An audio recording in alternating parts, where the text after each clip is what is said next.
오늘 은혜 받을 하나님의 말씀 사도행전 5장 1절부터 11절까지 있는 말씀 우리 함께 봉독하시겠습니다. 아나니아라 하는 사람이 그의 아내 삽비라와 더불어 소유를 팔아 그 값에 얼마를 감추매 그 아내도 알더라.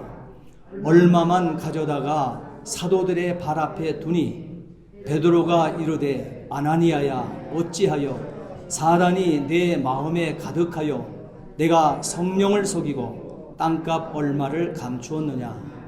땅이 그대로 있을 때에는 내 땅이 아니며 판 후에도 내 마음대로 할 수 없더냐. 어찌하여 이 일을 내 마음에 두었느냐. 사람에게 거짓말한 것이 아니요 하나님께로다. 아나니아가 이 말을 듣고 엎드려져 혼이 떠나니 이 일을 듣는 사람이 다 크게 두려워하더라. 젊은 사람들이 일어나 시신을 싸서 메고 나가 장사하니라. 3시쯤 지나 그의 아내가 그 일어난 일을 알지 못하고 들어오니 베드로가 이르되 그 땅 판 값이 이것뿐이냐. 내게 말하라 하니 이르되 예 이것뿐이라 하더라. 베드로가 이르되 너희가 어찌 함께 깨하여 주의 영을 시험하려 하느냐. 보라 내 남편을 장사하고 오는 사람들의 발이 문 앞에 이르렀으니 또 너를 메어 내가리라 하니 곧 그가 베드로의 발 앞에 엎드려져 혼이 떠나는지라. 젊은 사람들이 들어와 죽은 것을 보고 메어다가 그의 남편 곁에 장사하니 온 교회와 이 일을 듣는 사람들이 다 크게 두려워하니라. 아멘. 한번 기도하시겠습니다. 전능하신 아버지 하나님, 주의 은혜와 사랑을 진심으로 감사를 드립니다. 오늘도 하나님께서는 하나님의 몸된 교회를 이 땅에 탄생시키며 아주 중차대한 일들을 우리에게 보이시고 있습니다. 이 주신 말씀 앞에 우리의 마음의 문을 열어 주시옵소서. 들을 귀 있는 귀 성령님 허락하여 주시옵소서. 또한 아버지 하나님, 듣는 자는 반드시 살아나리라 말씀해 주셨사오니 오늘 사랑하는 귀한 성도들, 말씀 앞에 있는 심령들 하나님 열린 마음 가지고 아멘하여 승리하게 해 주시옵소서. 오늘도 이 부족한 종에게 귀한 말씀을 들려주셨사오니 온전한 도구여 통로여 매개처럼만 사용해 주시옵소서. 감사하며 예수 그리스도를 받들어 기도하옵나이다. 아멘. 오늘 우리는 예수님이 원하시는 교회의 DNA를 6번째로 사도행전 5장 1절부터 11절 말씀에서 찾아보고자 합니다. 오늘 우리는 이미 읽은 이 말씀 가운데 이 말씀의 포인트를 여러분 마음에 정하셨습니까? 읽으시는 가운데 마음의 포인트로 이 말씀의 포인트가 어딘지 여러분 이 말씀을 다 각자가 붙드셔야 될 것입니다. 베드로의 말에서 우리가 그 포인트를, 말씀의 포인트를 찾아보게 되면 간단하게 우리가 알아들을 수 있는 간단한 말로는 언제 헌금하라고 했습니까? 하는 물음이에요. 언제 헌금하라고 했습니까? 이런 마음인 것입니다. 두 번째 또한 이 본문에서 우리에게 주시는 말씀의 포인트는 헌금 안 한들 하나님이 화내시던가요? 하는 메시지가 주어져 있는 것이죠. 그러면 왜 자기 소유의 밭을 팔아 헌금한다고 해놓고 바로 이와 같은 현상이 나타나고 있을까요? 우리는 사도행전 4장 우리가 끄트머리 36절 37절 말씀해 보게 되면 요셉이라고 하는 사람, 바나바라고 하는 사람이 있습니다. 그는 위로하는 자라고 하는 이름을 가지고 있어요. 그가 자기 소유의 밭을 다 팔았죠. 그리고 사도의 발 앞에 두는 것을 아나니아와 삽비라가 본 것입니다. 여러분, 우리는 때로는 신앙생활을 하는 가운데 상대성으로 신앙생활을 하는 경우가 얼마나 많은지 모릅니다. 여러분, 그것은 신앙의 위기를 가져오게 되어 있습니다. 그런 식으로 상대성으로 신앙생활을 하게 되어지게 되면 오늘날 아나니아와 삽비라와 같은 이 모습의 현상이 나타나게 되어 있습니다. 오늘 아나니아는 이 바나바처럼 그렇게 헌금 안 해도 관계없었습니다. 그런데 자기 소유를 팔긴 다 팔았습니다. 밭을 팔았습니다. 그런데 일부분만 가져왔으면 일부분만 가져왔다 하면 되는 거예요. 그런데 여기 보게 되면 헌금 안 한들 하나님께서 화내시는 것도 아닌데 속이고 있습니다. 남편과 아내의 소리가 같은 속이는 소리를 같이 속이고 있습니다. 그래서 여러분 굉장히 조심을 해야 됩니다. 그러면 하나님께서 이런 메시지를 우리에게 주면서 왜 그러면 자기 소유의 밭을 팔아 헌금한다고 해놓고 왜 하나님께서는 이 어려움을 당하는 이 아나니와 삽비라를 비춰주었을까 하는 거예요. 그것은 세 가지 이유 때문에 그렇습니다. 교회의 정체성 때문에 그렇습니다. 교회는 오늘 이 아나니아와 삽비라가 하나님 앞에 분명코 자기 소유의 밭을 팔아서 헌금을 해놓았습니다. 그런데요, 거룩이 사라져버렸습니다. 정직이 없는 헌금을 하고 있습니다. 순결하지 못했다고 하는 것을 오늘 하나님께서는 이 본문에서 포인트로 우리에게 말씀을 주고 있는 것입니다.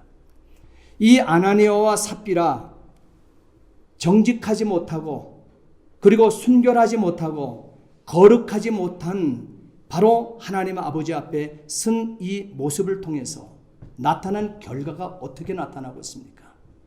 아나니아와 삽비라 즉사하지 않습니까? 이 기준으로 보게 되면 우리 가운데 살아남을 자 하나도 없을 것 같습니다. 무엇을 이 사건을 통하여 하나님께서 말씀하시고 싶어 하십니까? 예수님의 교회의 본질은 거룩이기 때문에 그렇습니다. 왜 하나님께서 무엇 때문에 무엇을 이 사건을 통해서 하나님께서 우리에게 말씀하고 싶어 하십니까? 예수님의 교회의 본질은 정직이기 때문에 그렇습니다.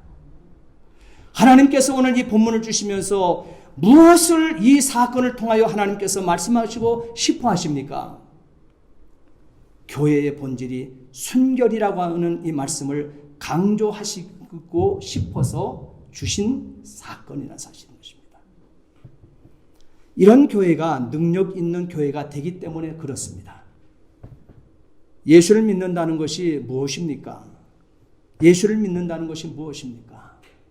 우리는 곧장 나는 예수 믿어, 너도 예수 믿어야 돼 하면서 예수 믿기를 세상 많은 사람들 앞에 선언을 해줍니다. 그런데 예수 믿는다는 것이 과연 무엇이냐 이 말이에요. 예수님 외에 내가 믿고 있던 다른 것을 다 내려놓는다고 하는 깊은 의미를 담고 있을 것입니다. 현재 우리 실존을 보았을 때 정말 예수 믿는 거 맞습니까?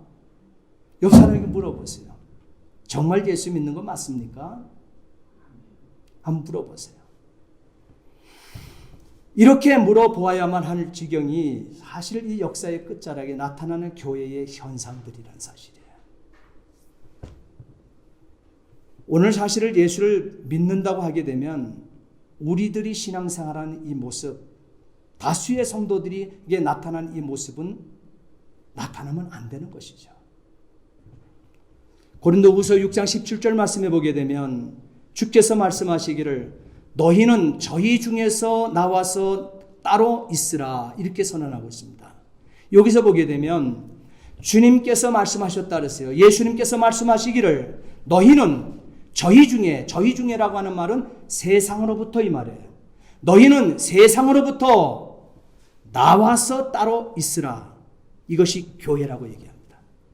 이것이 성도라고 얘기하는 거예요.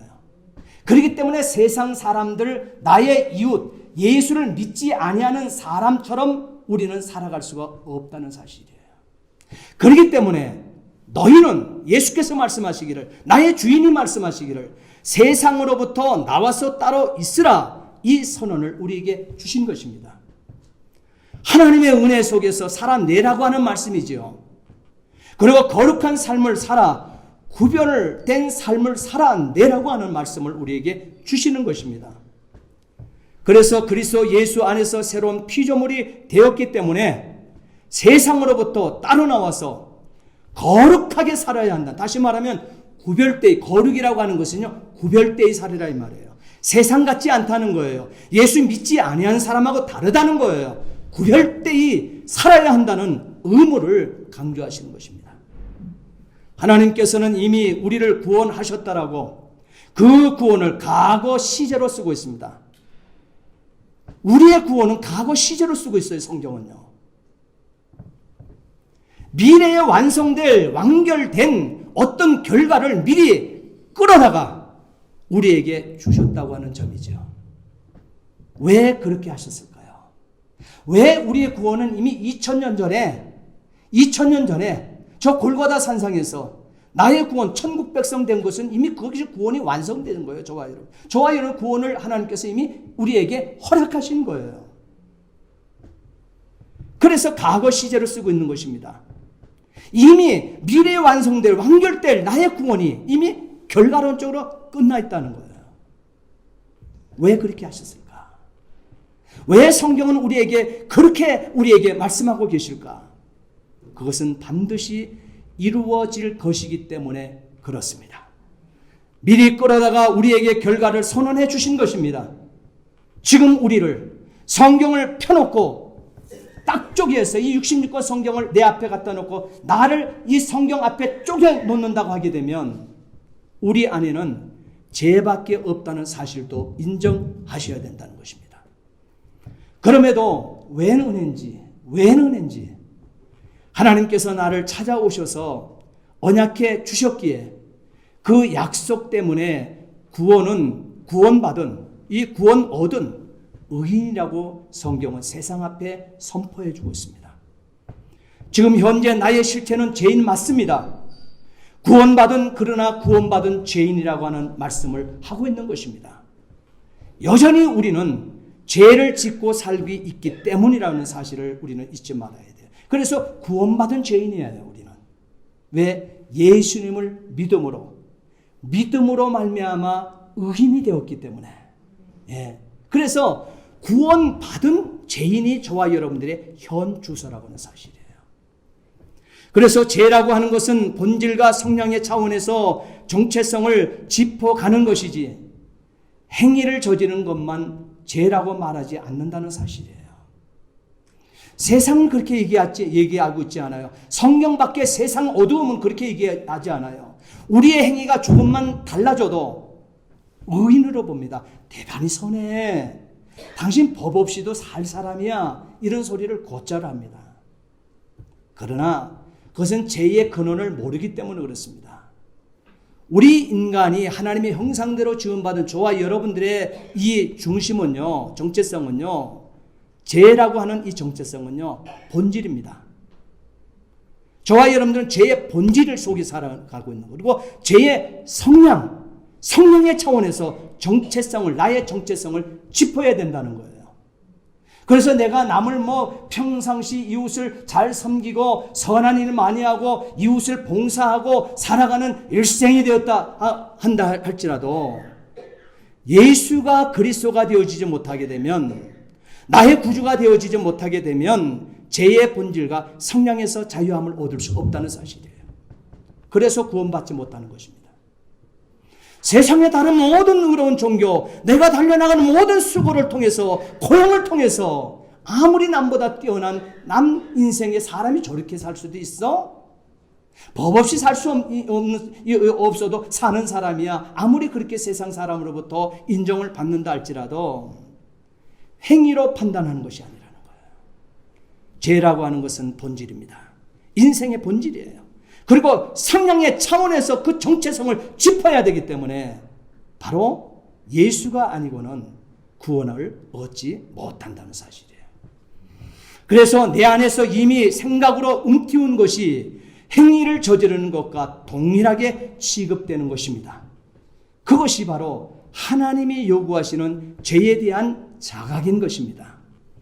인생에 있어서 진짜 무서운 죄는요, 하나님의 은혜를 생각하지 못하고 자기들이 무엇인가 할 수 있다고 생각하는 것이 있습니다. 인간의 행위를 하나님의 구원에 보태려고 하는 의도성을 담고 있는 것, 그것이 죄라고 하는 사실이에요. 이런 행위들은 성경은 선하게 볼 수가 없다고 말하고 있습니다. 우리는 너무 은혜를 모르고 살기 때문에 그렇습니다. 저와 여러분들 은혜를 잊고 사는 사람입니다. 이미 창세기 1장에는 오늘 저와 여러분을 창조할 때 첫째 우리의 시조인 아담과 하와, 아담과 하나님은 원시 언약을 맺으셨어요. 그 언약을 맺으실 때 세상 모든 만물의 모든 것, 6일 동안 창조했던 것, 너 앞에 창조되었던 모든 것들 다 네가 다스리고 정복하고 그 모든 것에 번창을 축복해 주셨어요. 그러나 동상 가운데 있는 선악을 알게 하는 하나님의 영역입니다. 하나님의 주권의 세계예요. 그것만큼은 너에게 허락지 못한다. 그 선악을 알게 하는 그 열매만큼은 손대지 말고 모든 것들은 너의 것이라는 거예요. 그러나 그것을 어기게 되어지게 되면, 불순종하게 되어지게 되면, 내 말을 거역하게 되어지게 되면 그것이 죄가 되어질 것이고 정령 죽으리라 했어요. 영육이 다 죽음을 얘기하고 시체로서의 인생 끝나버린다는 거예요. 곧 그 말은 지옥으로 가버린다는, 끝난다고 하는 사실을 우리에게 말씀하고 있는 것입니다. 이런 인생을 하나님께서 하나님 당신의 형상대로 지음받은 인생이기 때문에 그렇게 지옥 보내고 쓸어버리고 끝날 것이 아니라는 것이에요. 그래서 천상에 있어 성부와 성자와 성령께서 하나님께서 독생자 예수 그리스도를 사람으로 보내신 거예요. 죄 없는 자가 죄 있는 자의 속죄를 어떻게 속죄해 주기 위해서, 속전을 빚진 것을 갚아주기 위해서, 죄에서 자유함을 주기 위해서 죄 없으신 인간이 필요했던 거예요. 독생자 예수 그리스도가 완전한 사람 되셔서 우리의 죄를 부여안고 십자가에 죽어주셨음이 바로 오늘 저와 여러분 그 십자가에 죽어주셔서 흘린 그 피가 오늘 저와 여러분들의 죄에 빚진 우리들의 죄를 속량해주는 속전이 되어주신 거예요. 바로 그것이 은혜라는 사실이에요.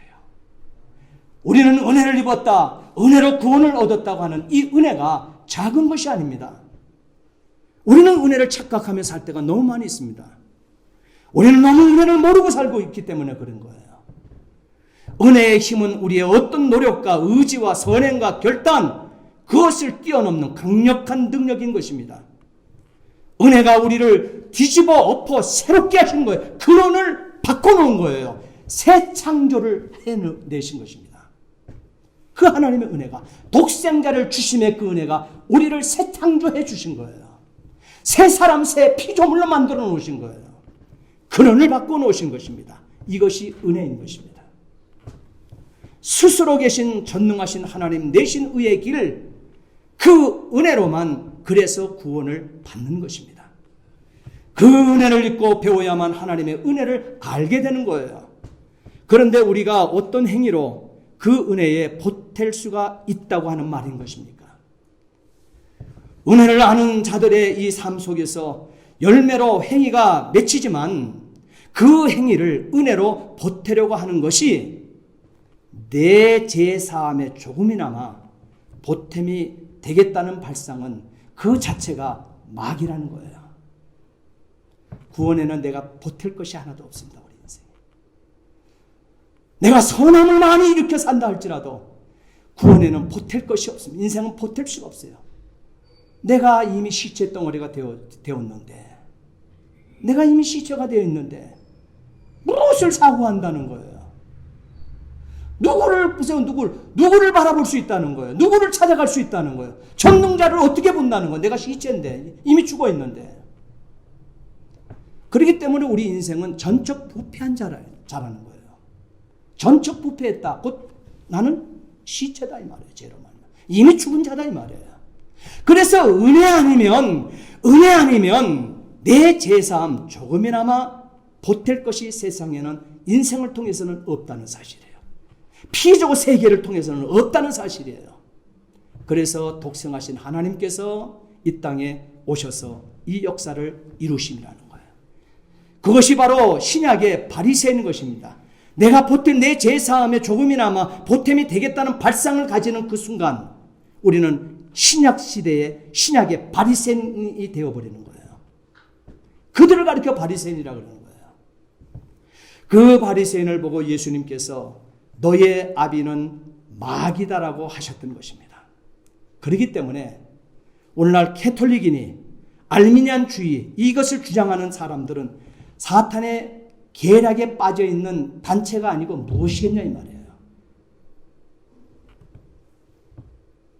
오늘도 우리는 하나님의 은혜 뒤에 숨으셔야만 됩니다. 나는 없어져야만 합니다. 내가 죽어져야만 합니다.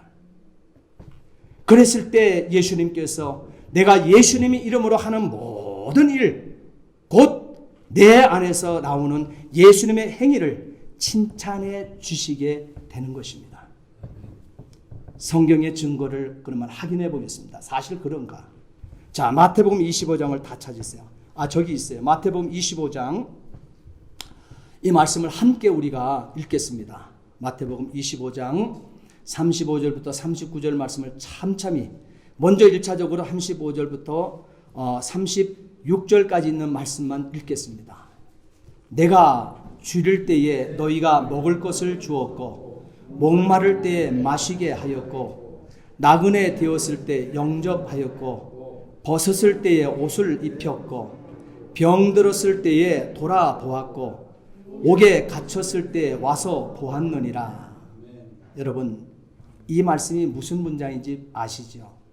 이 말씀은 주인 되신 우리 예수님께서, 주인 되신 예수님께서 바로 오늘 저와 여러분, 정말 구원받은 죄인들인 저와 여러분들에게 이렇게 하셨다고 예수님께서 세상 사람들 앞에, 어둠 앞에 선포하고 계시는 메시지가 되어집니다. 여러분 보세요.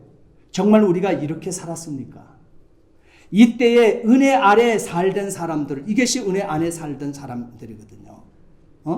은혜 안에 살던 사람들, 다시 말하면 예수를 구세주로 믿고 살아가고 은혜를 깨닫고 은혜를 알고 나의 구원은 은혜로 말미암아 이루어졌다고 그 구원을 알고 있는 은혜를 깨달은 자들이 한결같이 그들에게 이렇게 말씀하고 있는 거예요. 주인이 그렇게 되어지니까 이때 은혜 안에 살던 자들은 내가 언제 그랬습니까? 이렇게 답변을 합니다. 내가 언제 그랬습니까? 하나님의 은혜 뒤에 숨어버리는 특징을 갖고 있습니다. 정말 하나님의 은혜를 알게 되어지게 되면, 하나님의 은혜 속에 내가 구원받은 자라 하게 되면 한결같이 주인이 너는 이렇게 살았어 세상 살 때, 백보자 심판대 앞에서 이렇게 명하실 때 세상 어둠에 살아가고 은혜를 은혜로 모르는 사람들은 그렇지, 나 그렇게 사는 건 맞아요. 나는 남들하고 다르게 살았어. 나는 그렇게 예수님께서 주인이 말씀하시는데 나 그렇게 살았어요 해요. 그러나 정말 은혜 속에 살고 예수 그리스도를 통해서 구원을 얻었다고 하는 하나님의 사람들은 백보자 심판대 앞에 섰을 때 그들의 답변이 은혜 뒤에 내가 숨어버립니다. 그것이 구원받은 자의 특징이 되어지는 거예요. 그러면서 하는 말이 37절부터 39절까지 말씀 함께 읽겠습니다. 이에 의인들이 대답하여 이르되 주여 우리가 어느 때에 주께서 줄이신 것을 보고 음식을 대접하였으며 목마르신 것을 보고 마시게 하였나이까? 어느 때에 나그네 되신 것을 보고 영접하였으며 헐벗으신 것을 보고 옷 입혔나이까? 어느 때에 병드신 것이나 옥에 갇히신 것을 보고 가서 배웠나이까 하리니 그랬습니다. 이게 구원받은 자의 정직함입니다. 이때 바로 이 모습 속에서 나타나는 이들의 답변 보십시오. 사실 예수님께서 이 모든 일을 다 당신이 하시는 일 아닙니까? 우리가 한 일이 아니고 당신이 다 하셔놓고 내가 예수님 앞에 은혜로 살면 칭찬하시며 인정하시는 장면이 이 36절부터 39절 말씀 아닙니까? 또 40절 말씀 보세요. 임금이 대답하여 가라사대 너희가 여기 내 형제 중에 지극히 작은 자 하나에게 한 것이 곧 내게 한 것이라. 우리는요, 그리스도께서 살아가신 그 삶, 그리스도께서 걸어가신 그 길을 흉내만 내도, 그 마음만 먹어도 하나님 하셨다 하십니다. 이 모든 36절부터 39절까지 있는 이 모든 일들을 다 하고 왔다고 인정하신다는 사실이에요. 이는 예수님이 요구하시는 선이 이 땅의 종교들이 취하는 선이 아니라는 점을 분명히 확인시키는 기록인 것입니다. 예수님이 요구하시는 의는 예수님 자신이십니다. 예수님이 요구하시는 의는 예수님 자신입니다. 그러므로 예수님께서는 너 예수 믿었니? 이것이 예수님의 관심의 물음이에요. 너 예수 믿었니? 이것이 예수님의 이 땅에서의 관심이라는 점이에요.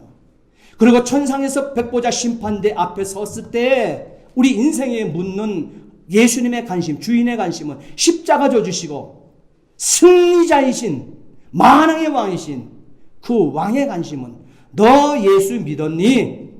이것이 관심이라는 점입니다. 성경은 어디를 봐도 전체가 하나님의 은혜 말고는 없음을 발견하셔야만 합니다. 인간의 패역함과 은혜 말고는 그 다른 어떤 것이 단 한 줄도 없다는 점을 이 성경이 보여주는 비밀인 것입니다. 기독교인에서 이 비밀을 알아요. 불신자들은 이것을 모르기 때문에 까만 척으로 그들은 보이는 거예요. 겁대기를 까맣게 보는 그들에게 비밀이 되어지는 거예요. 이것이 기독교입니다. 이것이 하나님의 교회요 신앙생활인 것입니다. 그런데 두려움을 모르고 농담으로 여기며 성경을 덮어놓고 교회를 다니니 오늘 본문의 아나니아와 삽비라처럼 내가 하나님을 충분히 속일 수 있다는 생각을 하게 되는 것입니다. 그러니까 교회가 세워져야 할 때 사실 교회가 세워지게 되어질 때 한 일꾼이 얼마나 귀합니까? 그렇지 않습니까? 어중이 떠중이라도 채워지면 얼마나 좋습니까? 그렇지 않습니까? 시작하는데 지금.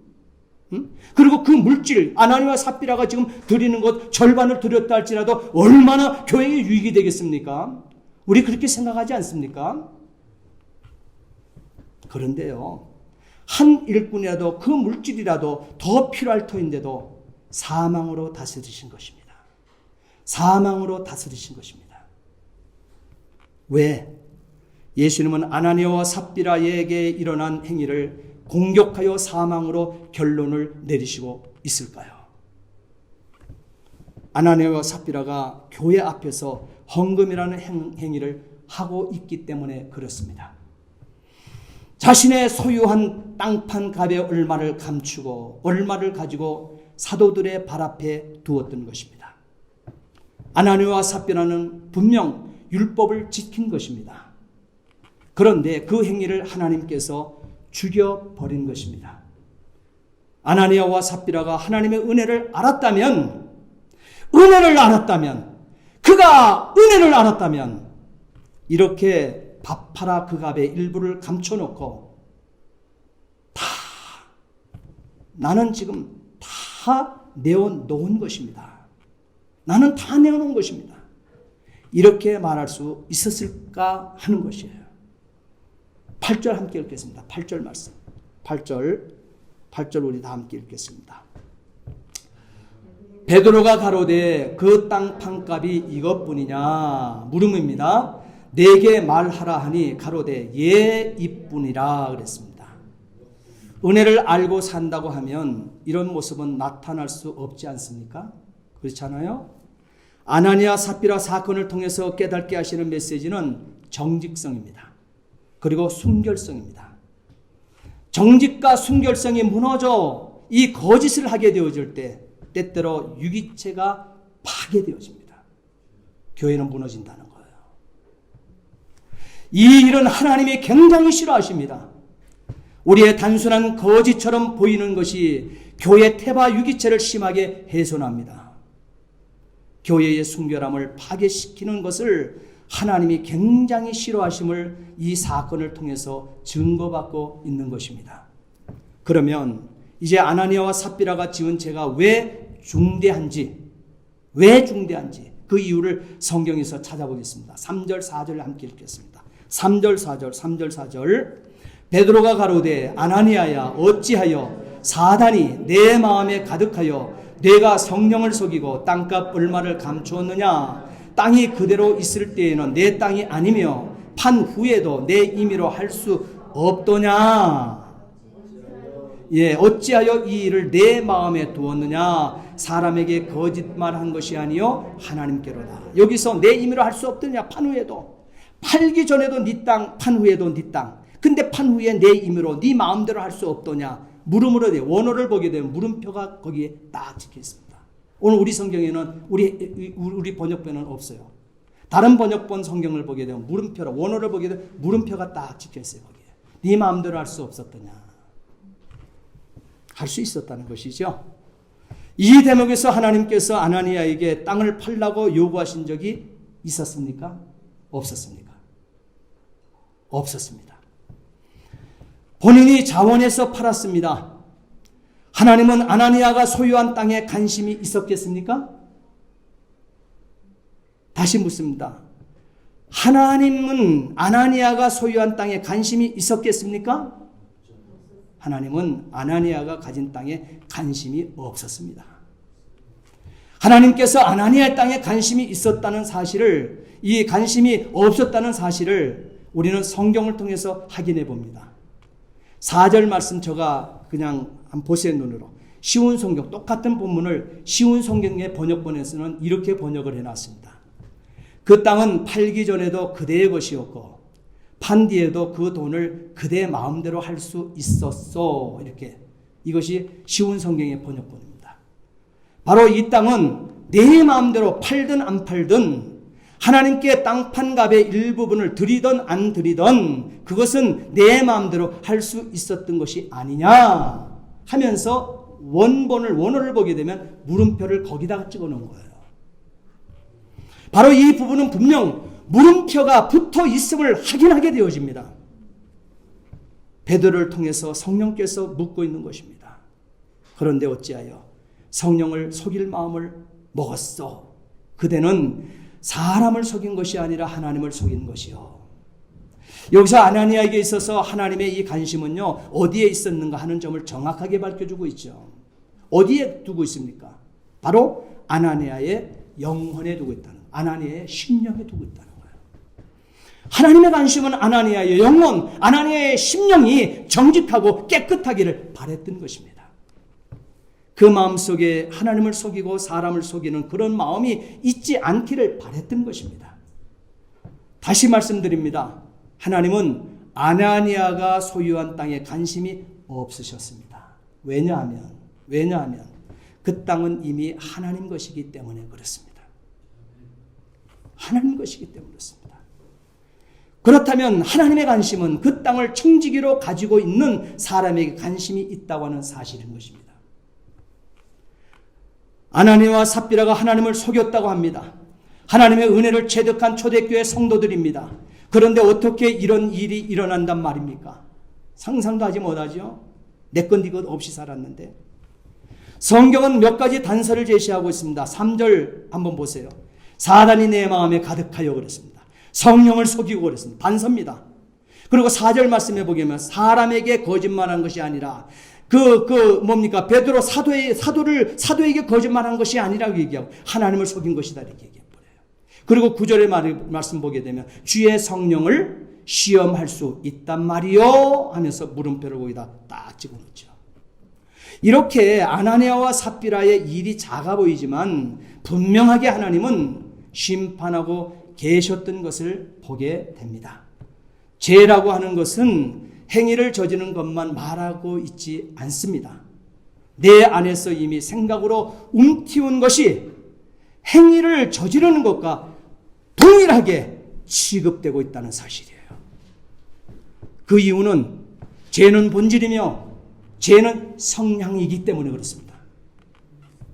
그것이 하나님이 요구하시는 죄에 대한 자각인 것입니다. 우리가 쉽게 생각하는 것이 하나님 앞에 심각한 이 잘못일 수도 있다는 점을 우리는 기억하며 신앙생활해야 돼요. F.F. 브루스라고 하는 사람 사도행전 그가 쓴 사도행전 주석을 보게 되면 이 아나니아와 삽비라의 이 사건을 구약의 여호수아 7장에 있는 아간의 사건과 닮은 꼴이라고 주석을 하고 있습니다. 정확하게 닮은 꼴로 표현하고 있습니다. 여기서 이 여호수아 7장 1절 말씀에 이스라엘 자손들이 온전히 바친 물건을 인하여 범죄하였으니 아이성을 앞에 놓고 지금 내어진 사건이죠. 자, 여기서 이 범죄는요, 하나님 나의 언약을 어기었다 이렇게 얘기하고 있습니다.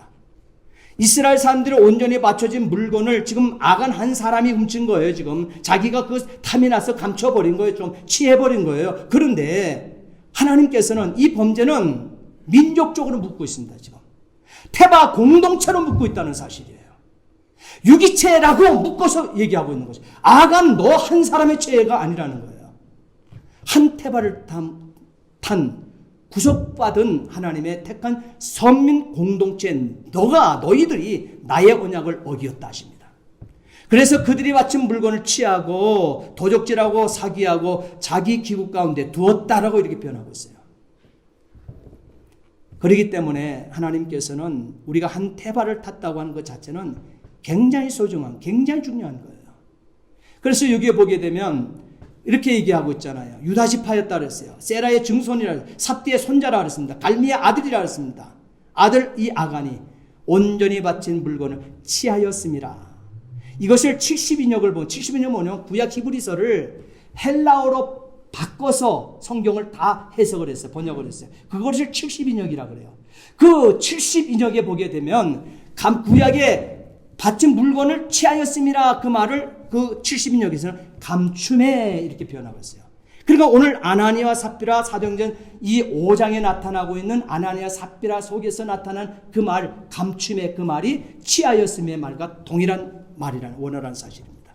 그렇기 때문에 이 아나니아와 이 삽비라 사건을 우리가 대비해 보게 되면 오늘 보면 2절이에요. 그 값에 얼마를 감춤에 취하였으므로 이 말이에요. 이 감춤에 취하였으므로.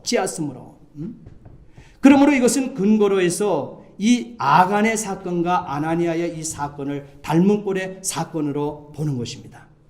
영적으로 볼 때는 신약 시대에 나타났던 아간 사건이 바로 아나니아와 삽비라 사건이라고 보면 되는 것입니다. 이렇게 의미를 찾게 되게 되면 좋을 것입니다. 아간 사건의 중요성, 이스라엘 백성이 하나님의 뜻을 따라서 제사장 나라 거룩한 백성이 되기 위해서 하나님의 뜻만을 믿고 순결하게 정진해 나가는 그때에 이 아간이라고 하는 한 사람이 이 사람의 범죄 때문에 하나님이 막 이루시려고 하는 그 놀라운 구원의 계획과 이 전진이 막히는 사건이 되었기 때문에 하나님은 크게 다루셨다는 사실이에요. 그래서 아나니아와 삽비라 사건이 어떤 의미가 있느냐 하는 것, 이것은 우리가 아간의 사건을 통해서 우리는 이미 깨닫게 되어지는 것이죠. 지금 바로 사도행전의 이 놀라운 역사는 하나님의 몸된 교회가 세워지는 출발점이 되어지기 때문에 그렇습니다. 그렇기 때문에 한 사람의 그 움직임 자체를 한 사람에게 죄를 묻는 것이 아니라 민족적으로 구원받은 구속의 그 태바 공동체 전체에게 공동의 책임을 묻고 있는 거예요. 이제 새로운 교회 유기체가 형성되어 그 안에 성령께서 크게 역사하고 대부흥하는 교회가 시작되어진 이 유기체가 밖으로 점점 복음이 확산되고 있잖아요.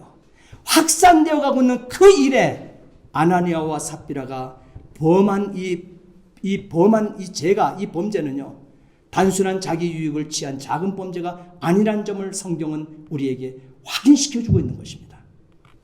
교회 유기죄의 순결을 막고 그 순결 때문에 하나님 나라가 확장되어지는 그 일에 결정적인 방해를 일으키는 사탄의 범죄와 같다고 파악된 것입니다. 그래서 이 결과를 낳게 되어진 거예요. 이렇게 교회는 순결이 중요합니다. 교회가 부흥하게 되면 사람들 속에 불순한 마음을 가진 자들도 따라 생긴다는 점입니다. 아나니아와 삽비라는 그 모든 것을 다 종합해서 그 부흥의 역사를 가로막고 있는 불순결의 역사의 모습을 이 아나니아와 바로 이 삽비라 속에 하나님이 다 묶어서 보여주고 있는 하나의 중대한 메시지를 담아내신 것입니다. 사랑하는 성도 여러분, 교회를 섬겨갈 때에 우리 속에 거짓의 마음이 들어오는 것을 경계하는 삶 되시기를 바랍니다. 우리가 교회를 섬겨갈 때 불순결한 이 어두움이 일어나는 것을 힘써 함께 막아내는 깨어있는 성도들 다 되시기를 바랍니다. 우리는 은혜를 알아야만 합니다. 그 은혜는 특별 계시 성경만이 우리에게 그 길을 가르쳐 줍니다. 공적인 집회에 잘 나오셔서 자꾸 하나님의 말씀을 들으세요. 그리고 말씀에 집중하세요. 그래야 아나니아와 삽비라가 되지 않습니다. 하나님을 두려워하시기 바랍니다. 그리고 거룩을 사모해야만 합니다. 그리고 정직을 사모해야만 합니다. 시편 51편 다윗이 밧세바와 동침하는 간음과 살인으로 연속 극악하고도 비열한 죄를 짓고 있었을 때 나단 선지자가 그 순간에 나단 선지자가 찾아와서 간언을 합니다.